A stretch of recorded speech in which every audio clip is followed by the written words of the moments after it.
போதையாவே காட்டுறான் பெண்களை. அரசாங்கம் சார், அரசாங்கம் என்ன செய்தது? இதை கட்டுப்படுத்தணுங்கிற இது மாதிரி விஷயங்களை தான் சொல்லணும். என்ன செய்தது? நீங்க சொல்லவாங்க. இப்ப நீங்க என்ன செய்யலாம்? ஒரு அரசு, சரி இந்த அரசு எந்த அரசுமே செய்யல, திமுக செய்யலங்க சார். திமுக ஆட்சி விட்டு அமைச்சோம். கரெக்ட் சார், அவங்கள அமைச்சிட்டோம். இப்ப வந்தவங்களும் சரியில்லை. நீங்க என்ன எதிர்பார்க்கறீங்க சொல்லுங்கன்ற. ஜோசப் விஜய் அவர்களும் சொல்லித்தான் வந்தாரு. அதே மாதிரி நாளைக்கு அண்ணாமலையும் இப்ப சொல்லுவாரு. நாளைக்கு ஆட்சிக்கு வந்த உடனே அவர் என்ன புடுங்குவாரு?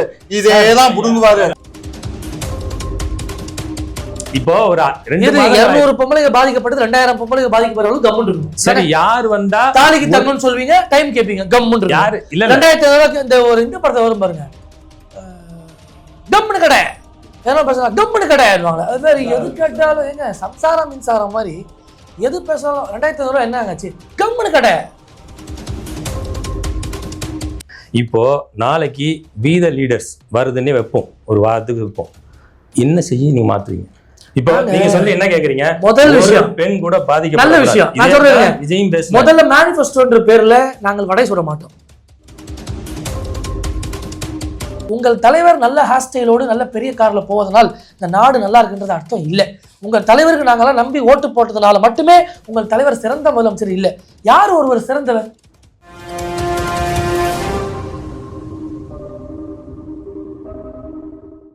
குக்கு செய்திகள் நேயர்கள் அனைவருக்கும் வணக்கம்.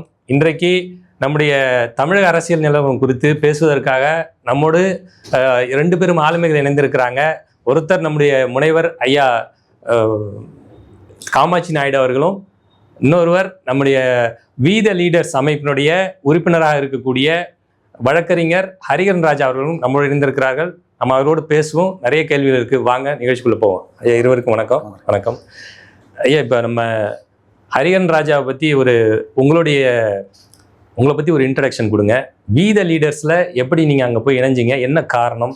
எது நிறைய அமைப்புகள் இருக்கும்போது ஏன் அங்கே போனீங்க? இன்னைக்கு தமிழ்நாட்டுக்கு தேவை ஒரு புதிய ஒரு பயணம், புதிய ஒரு முன்னேற்ற பாதை. இதுவரை செய்தியிலேயே இருந்தது, செயல்பாடில் இதுவரை இல்லை. புதுசாக ஆரம்பிச்ச கட்சி கூட என்ன செயல்பாடு பண்ணுறாங்கன்னு அந்த ஆண்டவனுக்கு தான் வெளிச்சம். இருந்த இல்லை முன்னேறி இருக்குது இல்லை இருந்த இவர்களும் அடிப்படையில் நிறைய இருக்குது. இல்லை பொருளாதார அடிப்படை, இப்போ கல்வியாக இருக்கட்டும், வேளாண்மையாக இருக்கட்டும், எல்லாம் சொல்லிக்கிறோம். நம்ம கண்ணளவில் பார்க்கறது என்ன, நம்ம காதளவில் கேட்கறது என்ன, இதுதான் செய்தி. நம்ம ஜிடிபியை வச்சு இன்னைக்கு ஒரு ஜிடிபி பற்றி சொல்ல இல்லை, பொதுவாகவே நம்ம இல்லை ஒரு பொது பார்வையாக நம்ம சில விஷயத்த பேசுறது வந்து அது முறையாக இருக்காது.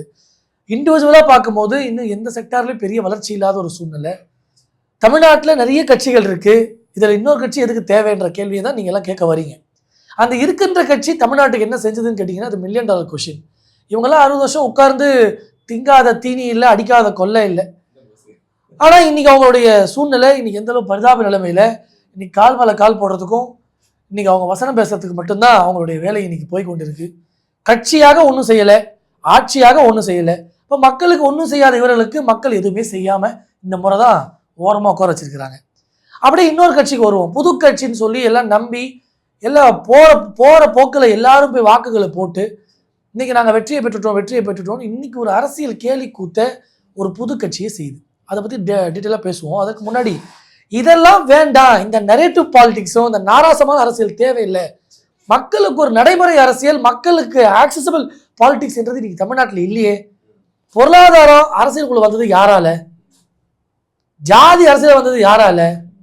மத அரசியல் வந்தது யாரால? ஐயா காட்டுறீங்க. ஐயானா யாரு? திமுக சொல்றீங்க. இந்த கூட்டத்தாலதான் தமிழ்நாடுடைய அரசியல் ஃபங்க்ஷனிங்கே கெட்டு குட்டிசோரா போனது இவங்களாலதான். எல்லா கேலி வேலையும் எல்லா கேலி கூத்தான வேலையை செஞ்சுட்டு இன்னைக்கு ஒன்றும் தெரியாத குழந்தை மாதிரி அழகான முகத்தோடு இவங்கெல்லாம் உலா வரக்கூடிய காட்சியை நம்ம எல்லாம் பார்க்கிறோம். இப்போ மக்கள் எல்லாம் ஒரு வெறுப்பாயிட்டாங்க.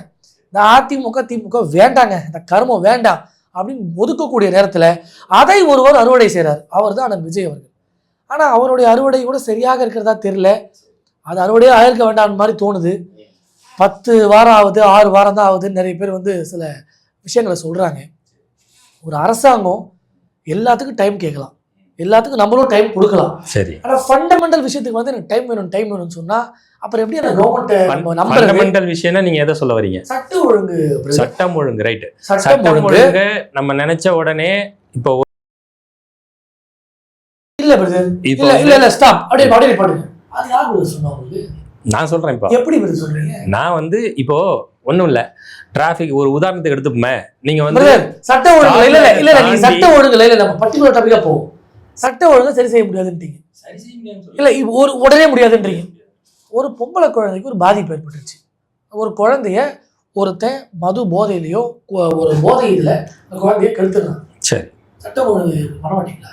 சட்டம் ஒழுங்கு இதுல என்ன செய்யலாம்னா, அந்த இடத்துல இப்ப நீங்க வந்து ஒருத்தர் ஒரு ஒரு தனி மனித ஒழுக்கம் இல்லாம அது பண்ணிட்டாரு. சரி பிரதர் கேட்கற ஒரு கேள்வி இல்ல தாவேக்கு ஆட்சிக்கு வந்துருச்சு 6 வாரம் ஆகுது. கிட்டத்தட்ட 220 குழந்தைகளுக்கு பிரச்சனை நடந்திருக்கு. குழந்தைங்க பெரியவங்க ஆயிருக்கு. இதுல 80 பேர் யார் தலையிட்டாங்க? இதுல சம்பந்தப்பட்டவங்க 80 பேர் யாருன்னா தாவேக்கா நிர்வாகிகளே. ஆமாங்க. இப்போ இல்ல பயோடேட்டா இருக்கு, இல்ல என்கிட்ட இருக்கு. இல்ல இவங்க சார் நீங்க கடைசியா எந்த மீடியா பார்த்தீங்க? கடைசியா தமிழ்நாட்டுக்கு எப்ப வந்தீங்க? இப்போ கன்ஃபியூஷனா இருக்கு. நீங்க அப்படி ஆச்சரியமா கேக்குறீங்க. செய்தி எடுத்து பாருங்க. ஒரு வாரத்துல நான் இல்ல என்னோட இதை நான் முடிச்சேன், அப்புறம் நீங்க சொல்லுங்க. Let it be interactive. 200 பிரச்சனைகள், அதுவும் பாலியல் சம்பந்தப்பட்ட பிரச்சனைகள் நடக்குது. ஒரு விஷயத்த ஒரு இடத்துல நடக்கிறது அரசு அட்ரஸ் பண்ணுச்சு. ஆரம்பத்தில் ஒரு குழந்தை வெளியே போய் அதோட உபாதைகளை கழிக்க போகும்போது அரசாங்கம் அதுக்கான நடவடிக்கை எடுத்து ஃபைன். அதற்கு அப்புறம் நடக்கக்கூடிய விஷயங்கள்லாம் ஏன் தொடர்ச்சியாக நடக்குது? அரசாங்கம் வந்து ஒரு தனி மனுஷன் ஏதோ ஒழுங்கெல்லாம் பண்ணுறான், அது கவர்மெண்ட் என்ன பண்ணும்? அதற்கு இல்லை அரசாங்கம். அதை ரெஸ்ட்ரிக்ட் பண்ண வேண்டிய வேலை யாரோடது? நீங்கள் அப்படிலாம் பார்த்தீங்கன்னா அது எவனோ ஒருத்தன் பண்ணுறது, அது யாரோ ஒருத்தன் செய்கிறான். கவர்மெண்ட் என்ன பண்ணுறதுன்னா அப்போ கள்ளச்சாரத்தை காய்ச்ச விட்டுருவோமா? போதை பொருள்லாம் விற்க விட்டுருவோமா? உங்க பாயிண்ட்டுக்கு நான் வரேன். இப்போ நீங்க கேட்கறது கரெக்டு. இது வந்து என்ன செய்யலாம்னா கட்டுப்படுத்தலாம். அதுதான் அரசாங்கத்தினுடைய ரோல் அங்கே தான் வரும். அதுக்கு முன்னாடி நான் என்ன சொல்றேன்னா, இது எப்படி தெரியுமா, இது மிகப்பெரிய மக்கள் இயக்கமாக மாறணும். ஒரு பிரதர் இல்ல நீங்க டாபிக்லயே உள்ள வர மாட்டீங்க. மக்கள் இயக்கமா மாறணும்ன்றதுல மாற்று கருத்து இல்ல. நான் சொல்றது கேளுங்க. இல்ல சார், அரசாங்கம் என்ன பண்ணணும் அதை நீங்க சொல்லுங்க. அரசாங்கம் தான். இப்ப அரசாங்கம் இதுல வந்து என்ன செய்யலாம்னா, நீங்க வந்து ஒரு சட்டம் ஒழுங்கை பாதுகாக்கிறதுக்கு பலப்படுத்தலாம். நிறைய காவல்துறை அதிகாரிகளை போட்டு இன்னும் இந்த இடத்துலயும் குற்றம் நடக்காத அளவுக்கு ப்ரோஆக்டிவா நடக்கலாம். இது செய்யலாம். ஆனா ஒருத்தன் கஞ்சா போதையிலையோ இல்லை ஏதோ ஒரு குடி போதையிலையோ ஒரு இடத்துல ஒரு விஷயம் நடக்குது அப்படின்னா நிச்சயமா இது எல்லா அரசுலையுமே இது நடந்திருக்குது. இது ஒட்டுமொத்தமா வெறும் அரசை மட்டுமே இதை குறை சொல்ல முடியாதுன்னு சொல்றேன். ஆனா அரசும் இதுல பொறுப்பேற்கணும், அதுல மாற்று கருத்தே கிடையாது. ஆனால் அரசு மட்டுமே இதுல வந்து சொல்ல முடியாது. இதை ஒட்டுமொத்த சமூகமும் இதுல வந்து பொறுப்பேற்க வேண்டிய நிலையில நம்ம இருக்கிறோம். ஏங்க 60 வயசு அம்மாவையும் கெடுக்கிறாங்க, 3 வயசு குழந்தையும் கெடுக்கிறான். இதுக்கு எந்த அரசாங்கம் என்னதான் சொல்லிச்சு? ஏதாவது ஒரு அரசாங்கம் போய் அந்த பையன் காதுக்குள்ள ஓதிச்சா? இன்னைக்கு நான் தாவேக அரசாங்கம் வந்திருக்குது, நீ செய்ய. நேத்து திமுக அரசாங்கம் இருந்துச்சு, செய்யன்னு சொன்னாங்களா? அப்போ இந்த ஒழுக்கத்தை வர வைக்கிறதுக்கான விஷயங்களை தான் நம்ம முன்னெடுக்கணும். அது அரசாங்கம். அது வந்து நம்ம என்ன செய்யணும்னா, இது டைம் இல்லை. இப்போ இது நான் எப்படி பாக்குறேன்னா, நான் உங்களுக்கு சொல்றேன். இதை வந்து இன்னைக்கு நீங்க எந்த படம்னாலும் எடுங்க, திரைப்படங்களா இருக்கட்டும், சீரியலா இருக்கட்டும், ஒரு புத்தகமா இருக்கட்டும். ஒரு புத்தகம் விரிச்சா கூட விரசமான புகைப்படங்கள் எல்லா இடத்துலயுமே ஒரு போதையாவே காட்டுறான் பெண்களை. அரசாங்கம் என்ன செய்யுது? இதை கட்டுப்படுத்தணுங்கிற இது மாதிரி விஷயங்களை தான் சொல்லணும். என்ன செய்யுது? நீங்க சொல்லவாங்க. இப்ப நீங்க என்ன செய்யலாம்? ஒரு அரசு, சரி இந்த அரசு எந்த அரசுமே செய்யல, திமுக செய்யலங்க. திமுக கரெக்ட் சார், அவங்கள அமைச்சிட்டோம். இப்ப வந்தவங்களும் சரியில்லை. நீங்க என்ன எதிர்பார்க்கறீங்க சொல்லுங்கன்ற. அரசாங்கம் எப்படி செயல்படணும் சார்? இவங்க சொல்லுவாங்க. இப்ப ஏற்கனவே நம்மளுடைய விஜய் அவர்கள் இருங்க சார், விஜய் ஜோசப் விஜய் அவர்களும் சொல்லித்தான் வந்தாரு. சரி, அதே மாதிரி நாளைக்கு அண்ணாமலையும் இப்ப சொல்லுவாரு. நாளைக்கு ஆட்சிக்கு வந்த உடனே அவர் என்ன புடுங்குவாரு? இதேதான் புடுங்குவாரு. ஏன்னா வேற எதுவும் புடுங்க முடியாது, இருக்கிறதான் புடுங்க முடியும், இல்லாதத புடுங்க முடியாது. எல்லாம் எதையாவது சொல்லித்தான் ஆட்சிக்கு வரும். ஆட்சிக்கு வந்து உட்கார்ந்த உடனே நம்ம பேசக்கூடாது. அப்ப அதான் புடுங்கிறதுக்கு இல்ல பாப்பா, ஆட்சிக்கு வரணும்னு துடிக்கிறீங்க. ஏற்கனவேதான் பாரதிய ஜனதா கட்சியில குப்பை கொட்டினீங்கல்ல, அங்கே இருக்க வேண்டியது தானே. இப்ப இது ஒரு வைத்தறிச்சலான விஷயம் என்னன்னா, பாரதிய ஜனதா கட்சியில ஒரு நண்பர் இவரும் பாரதிய ஜனதால இருந்து வந்தாரு, அந்த நண்பரும் பாரதிய ஜனதா கட்சியில இருந்து வந்தாரு, நல்ல எனக்கு ரொம்ப நெருங்கிய நண்பர். அவரு என்ன ஆகி போச்சு, அவர் இந்த 35 லட்சம் ரூபாய் எம்எல்ஏ கிட்ட பேரம் பேசினாரு அப்படின்னு சொல்லி அவரை அரெஸ்ட் பண்ணியிருக்காங்க. அரெஸ்ட் பண்றது உடனடியா போய் நேத்து அரெஸ்ட் பண்ணு, உடனடியா நீங்க அரெஸ்ட் பண்ணி கொண்டு போய் எஃப்ஐஆர் போட்டு உள்ள தள்ளுங்க. அதை சோகத்துல வீட்டுக்கு ஒய்ஃப் பக்கத்துல இருக்க ஒய்ஃபு கூட என்ன காரணத்துக்காக அரெஸ்ட் பண்றோம், எந்த ஸ்டேஷன் எடுத்துட்டு போறோம், இல்ல எஃப்ஐஆர் இருக்கா, இல்ல நோட்டீஸ் இருக்கா, எதுவுமே இல்ல. கிட்டத்தட்ட 32 மணி நேரம் 32 மணி நேரம் அந்த பெண்ணு ஒவ்வொரு ஸ்டேஷனுக்காக போய் அலைஞ்சிருக்கு. அதுக்கப்புறம் அவங்களுடைய வழக்கறிஞர் அந்த அம்மா பேசி கமிஷனர்கிட்ட பேசியிருக்காங்க, டிஜிபிட்ட பேசியிருக்காங்க, எல்லாத்துக்கூடையும் தொடர்பு கொண்டிருக்காங்க. எதுவுமே யாருமே எதுவுமே சொல்லலை. கடைசியில அவங்க மீடியாவில் போறேன்னு சொன்ன உடனே தான் நாங்க அவர் மேல நாங்க எஃப்ஐஆர் போட்டிருக்கோம். எஃப்ஐஆர் போடுறது அது காவல்துறையினுடைய வேலை. அது இந்த மாதிரி எஃப்ஐஆர் போட்டுட்டு நீ போய் இப்படி இல்ல அவருக்கு ஒரு நோட்டீஸை கொடு, ஏன்னா அவர் இந்த ஊரை விட்டு ஓடிடுவாரா. காரணம் ஒரே காரணம் என்னன்னா, எனக்கு கூட பயமா இருக்கு. ஏன்னா இவரு இப்ப அந்த கட்சியில இருக்காரு, ஏன்னா இவரும் வழக்கறிஞர் அவரும் வழக்கறிஞர் தான். அவரை கைது பண்ண மாதிரி இவரையும் கைது பண்ணிடுவாங்களே, எனக்கு பயமா இருக்கு. இப்ப நீங்க கேளுங்க, பேசுங்க. அதாவது தமிழக வெற்றி கழகம் எப்படி ஸ்டார்ட் ஆச்சு, எப்படி அதை ஃபங்க்ஷன் பண்ணாங்க, அது கட்சியாக இருக்கிறவர்கள் நம்ம கேள்வி கேட்கவே இல்லை. அவங்களுடைய கட்சி, அவங்களோட ரசிகர்கள், அவங்க பாலை ஊற்றுட்டோம், பாலாபிஷேகம் பண்ணட்டும், எதையோ ஒன்று.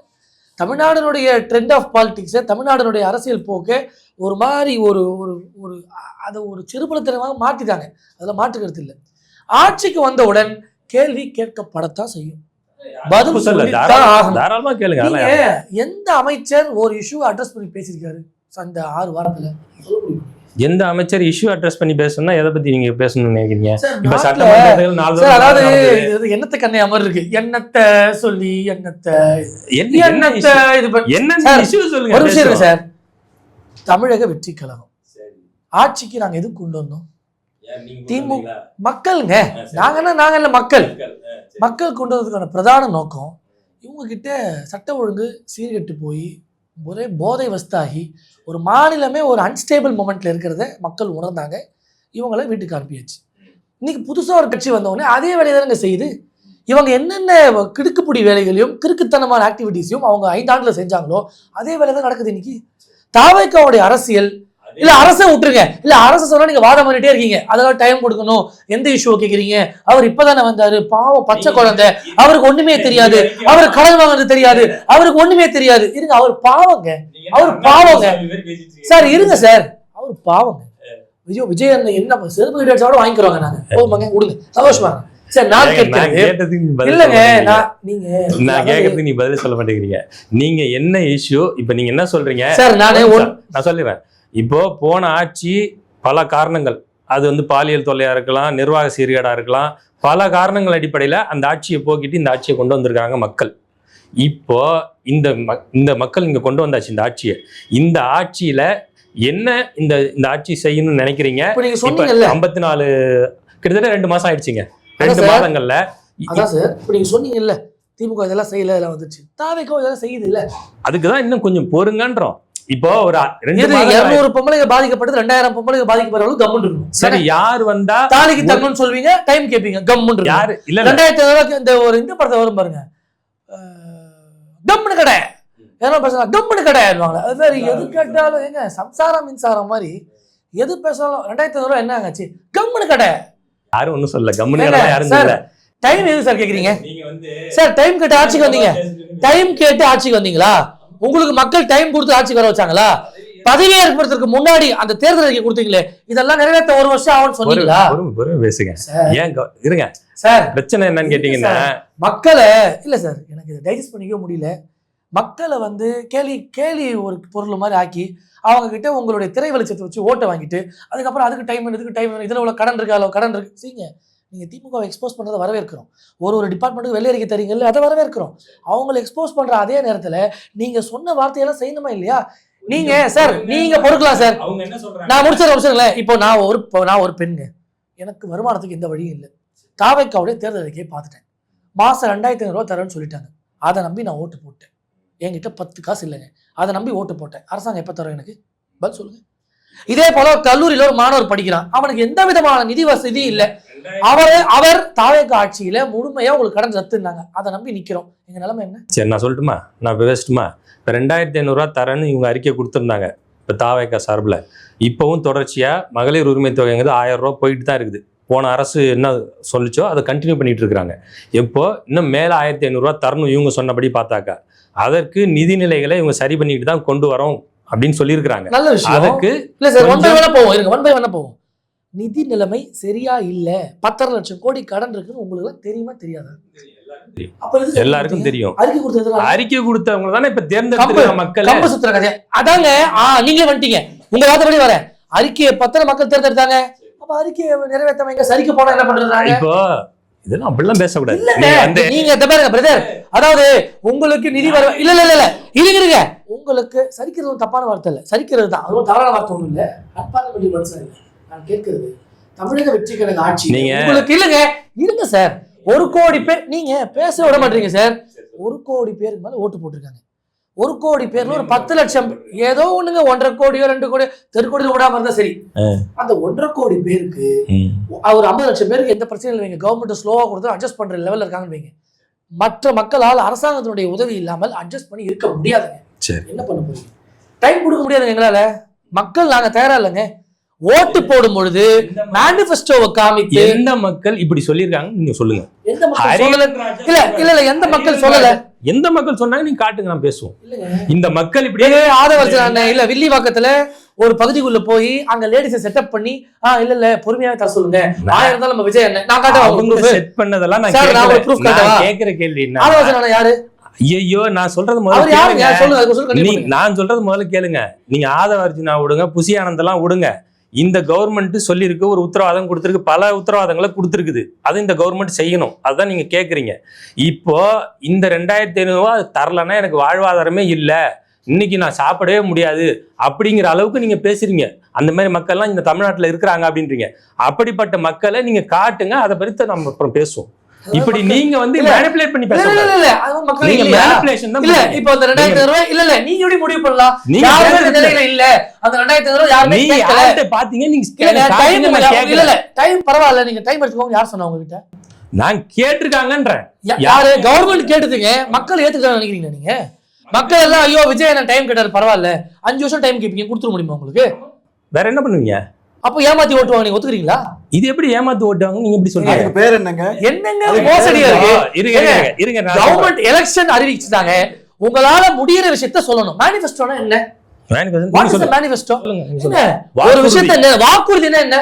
நிறைவேற்றக்கூடிய விஷயத்தை தான் வாக்குறுதியா தரணும். அள்ளி வருது வாக்குறுதியா? சரி, திமுக ஒழிச்சோம், இப்ப சட்டம் ஒழுங்கு சரியில்லை ஒழிச்சோம், சொன்னது செய்யல ஒழிச்சோம். அதே தான் நீங்களும் செய்றீங்க. உங்களுக்கு நாங்க வச்சுக்கணும் ஆட்சியில அப்படியே வைப்போங்க. இதுவும் அப்படியேதான் இருக்குது, திமுகவுடைய தொடர்ச்சியாவே இருக்குது. அப்படியே வச்சுப்போங்க வாதப்படி. இப்போ நாளைக்கு வீத லீடர்ஸ் வருதுன்னே வைப்போம், ஒரு வாதத்துக்கு வைப்போம். என்ன செய்ய நீங்க மாத்துறீங்க? இப்போ நீங்க சொல்லி என்ன கேக்குறீங்க? முதல் விஷயம் பெண் கூட பாதிக்க நல்ல விஷயம் நான் சொல்றேன். விஜயும் பேச முதல்ல மேனிஃபெஸ்டோன்ற பேர்ல நாங்கள் வடை சுட மாட்டோம். 2500 3500 என்னதான் செய்வீங்க? இருங்க சார், சொல்லி விடுங்க சார். ஏன் இவ்வளவு பேனிக் ஆவறீங்க? தாவேகாரங்களுக்கு அந்த பேனிக்னஸ் அதிகமாகி போச்சு. கடைசியா தாவேகாரங்களை எப்ப பாத்தீங்க வெளியில? நீங்க உங்க மனசு சொல்லுங்க. யாரு? அவரோட பிறந்த நாளைக்கு பாத்தீங்க, நான் தனி ஆளுன்னு பாட்டை போட்டாங்க. அதுக்கப்புறம் ரோட்ல பாத்தீங்க. கேட்ட கேள்வி வாங்க, நான் கேட்கறது பதில் சொல்லுங்க சார். நான் சொல்றேன் sir, let me come sir. இவரே ஒரு ஒரு அஜெண்டாவோட பேசுறது வந்து நம்ம கஷ்டம் சார். இந்த ஆட்சி எதையாவது ஒன்று புதுசா பண்ணுச்சா? எதையாவது ஒன்று பண்றதுக்கு டைம் கொடுக்கக்கூடிய அளவாவது அந்த செயல்பாடுகள் இருக்கா அப்படின்னு கேட்டா எதுவும் இல்லை. சரி, 2 வாரத்துக்கு எல்லாத்துக்கும் டைம் கேட்கக்கூடிய ஒரு அரசு, முதலமைச்சர் பிரஸ்ஸையே வந்து பார்க்கல பிரதர். எந்த மந்திரிகளும் பிரஸ்ஸை அட்ரஸ் பண்ணி ஒரு இஷ்யூ பேஸ்டா நடக்குது. ஒரு கவர்மெண்டோட ஸ்டாண்ட் அப்படின்னு மக்களுக்கு தெரியும். அதாவது நியூஸ்ல நீங்க பாக்குறீங்க, அவர் நடவடிக்கை எடுத்துட்டாரு, நிவாரண நிதி தராரு, தட் இஸ் ஆல் டிஃபரெண்ட். ஒரு குழந்தைக்கு ஒரு பாதிப்போ, ஒரு சட்ட ஒழுங்கு பிரச்சனையோ, அவங்க கட்சிக்காரங்க சார்ந்த ஒரு பிரச்சனைகளோ முதலமைச்சர் பிரஸ் அட்ரஸ் பண்றதுன்றது ரொம்ப வாடிக்கையான விஷயம். அதை செய்தே ஆகணும். நீங்க பழைய தலைவர்களை கோடிட்டு ஜெயலலிதாமா பேசல, இல்ல அவங்க இப்ப நம்மளோட மோடி அவர்களும் பேசல, அதெல்லாம் நம்ம சொல்ல வரல. என்னைய பொறுத்த வரைக்குமே யாரா இருந்தாலும் ஒரு அரசியல்வாதி பிரஸ்ஸை கண்டிப்பா மீட் பண்ணணும்.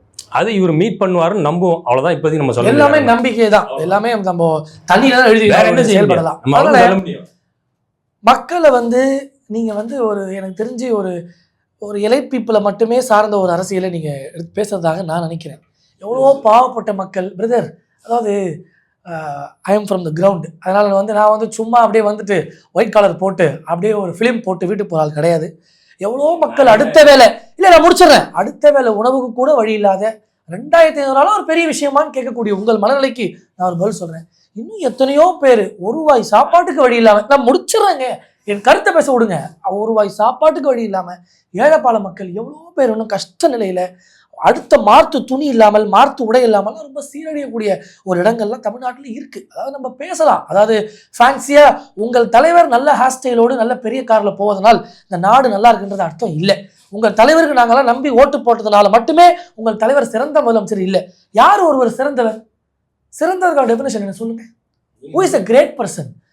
ஒரு விஷயத்த சொல்லி வந்து அந்த விஷயத்த தலைவர்னா யாருங்க சொல்லுங்க? வெறும் வாய்ச்சவடால அல்லு சில்லுன்றாரு உங்க தலைவர், அதெல்லாம் அன்பார்லிமெண்ட்ரி இல்லையா? நாங்க ஒரு வார்த்தை சொன்னோன்னே அன்பார்லிமெண்ட்ரிங்க. ஒரு முதலமைச்சர் பேசக்கூடிய ஒரு இது இல்லை, ஒரு சட்டமன்றத்தில் என்னவோ ஒரு ஒரு ஸ்டார்ட் கேமரா ரோலிங் ஆக்ஷன் சொன்னது போல ஒரு நாடகத்தை நடத்திக்கிட்டு, சார் எங்களுக்கு சேத்தவாரி பூசணும், அவர்களுடைய பணிகளை தடுக்கணும்லாம் அவசியமே கிடையாது. அவங்க பர்ஃபார்மன்ஸை நாங்கள் கிரிட்டிசைஸ் பண்ணுறோம்.